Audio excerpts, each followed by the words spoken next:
Joseph John Finlay Jr. was born in County Sligo, Ireland, while his father was stationed in the Coast Guard. He grew up here, right on the coastline. Starting when Joseph was 14, some of his older siblings immigrated to the United States and settled in New York. When he was 19, he sailed off for America himself. He chose to go through Canada and then on to Ohio, where his uncle, his father's brother, had already settled.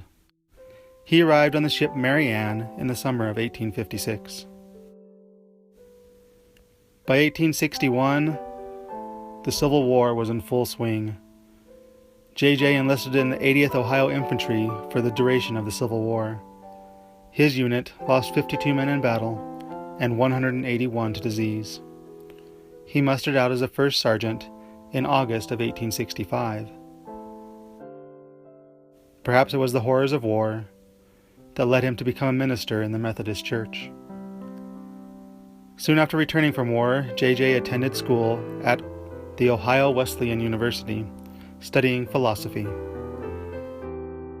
After graduation in 1868, he married his first cousin, Anne Jane Finlay, who was working as a schoolteacher at the time. Joseph was appointed as a minister of the Central Ohio Conference of the Methodist Episcopal Church. He served for 13 years, traveling on large circuits. Reverend Finlay retired in 1881 due to poor health and lived out the rest of his life on his farm in Kenton, Ohio. Matthias C. Howie, a colleague, wrote of Joseph, "The Reverend Finlay was more than an ordinary man in his search for knowledge.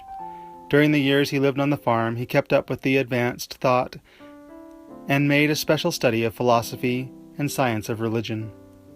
Few men could defend the faith of the fathers or the polity of the Methodist Church as he could. He was kind and gentle in his nature, a loving husband and father. He loved his pastors and was very loyal to them."